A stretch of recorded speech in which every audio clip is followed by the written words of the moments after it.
a lot of these piracy cases have actually taken place beyond the exclusive economic zone of Somalia. And what have countries done? Nothing. I've given you some examples this morning in my talk about two cases which were dealt with by the courts of Kenya. In one case, the Indian ship was attacked by pirates 300 miles off the coast. And it was with the help of the American Navy that they were brought before the courts of Kenya. Now, why did the American Navy not take them back to their own courts? That is what Article 105 permits any state. That's the principle of universality. This is where I think we have problems with the enforcement of these provisions. As the International Chamber of Shipping has declared the statement, and the CMI working group on piracy, they also have endorsed that statement, that the law as such is not deficient. It's the enforcement of the law that is the problem. And that is left to individual states. They have to create the penalties, what punishment they will give, and that is where there is a lack of uniformity.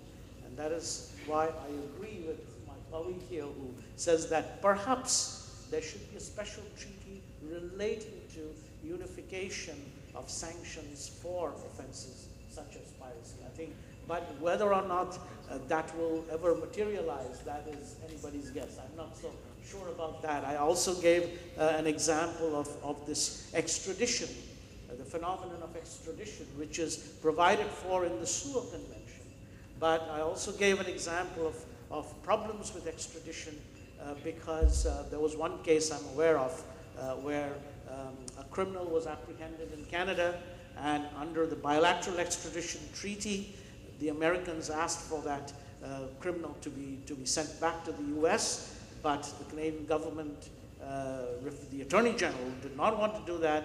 It was sent to the Supreme Court for an advisory opinion, and the Supreme Court's decision was that under the constitutional law, that particular criminal would not get the death sentence in Canada, but if he was returned to the US, he would get the death sentence. And that is why the Canadian courts, they did not allow that convict to be sent back to the US. So we have disparities in the way that sanctions are dealt with and the kinds of enforcement mechanisms. There's lack of compatibility at that level, not so much at the ground level of the law itself, but the implementation and enforcement of the law. There's a lot of disparity in it, and that is where piracy and all these other unlawful acts, they fall into the cracks of the lack of the compatibility.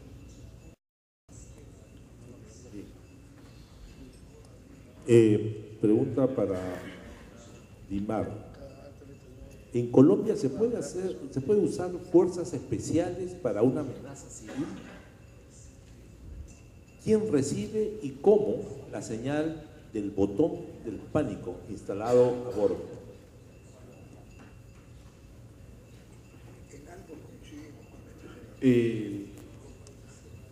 Yo pensaría que sí.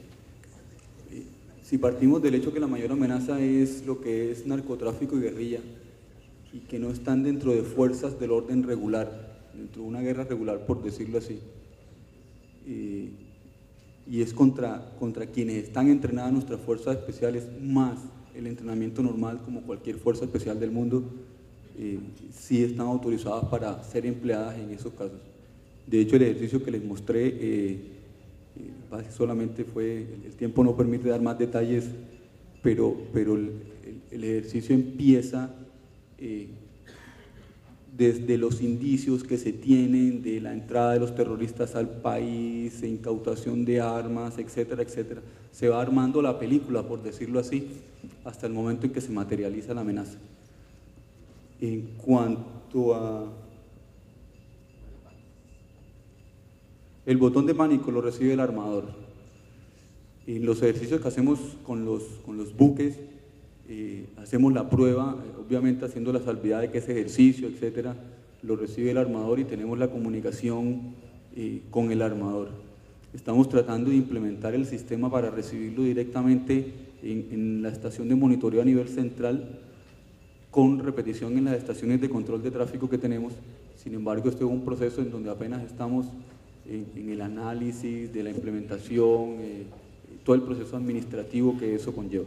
Pero por ahora es el armador quien lo está recibiendo y lo comunica a nosotros como autoridad marítima. Gracias, capitán.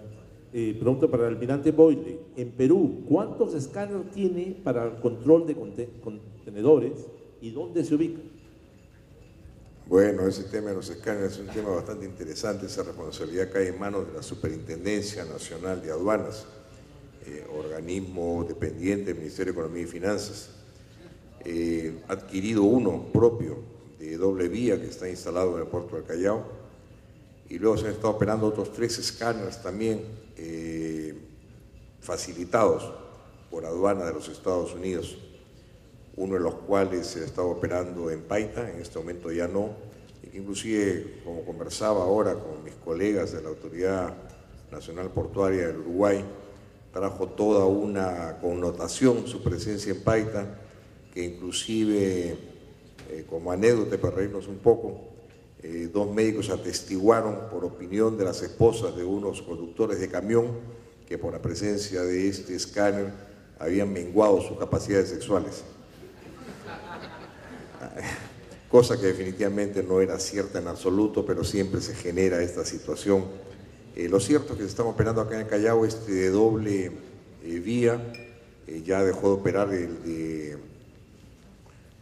facilitado por la aduana de los Estados Unidos, y el de Paita y Salaverry, que estuvieron operando, también han sido retirados, porque hacer móviles el tema de la calibración es sumamente sensible.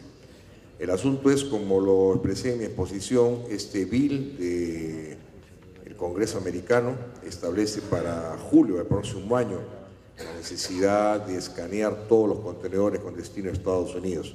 Pareciera que va a haber una prórroga al 2014, y ahí entramos en el tema a discutir finalmente quién debe adquirir estos escáneres.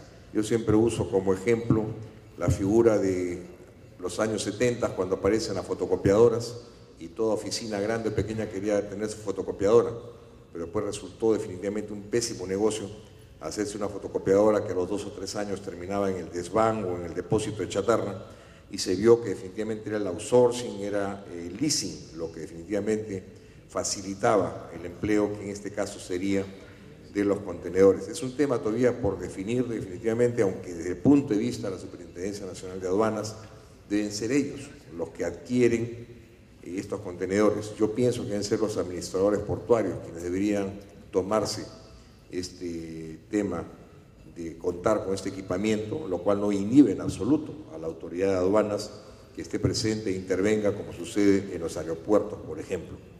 Esa es la situación. Probablemente tengamos hasta julio del 2014 para salir de las dudas y tomar las acciones concretas para poder llegar sin ninguna limitación con nuestro producto de exportación al segundo país que es destino de las exportaciones del Perú, Estados Unidos. Gracias. Gracias, almirante. Pregunta para el prefecto mayor Carlos Prueba. En las estadísticas sobre actos de piratería que maneja la OMI, figuran algunos países, como el Perú. Sin embargo, la mayoría de dichos casos son robos y asaltos en Bahía.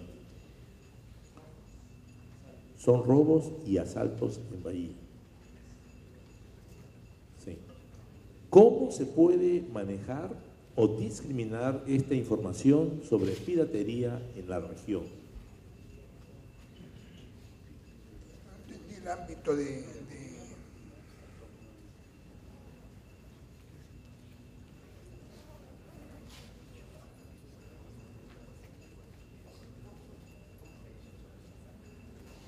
bahía, dice bahía. Bueno, pero si es una bahía, hay que ver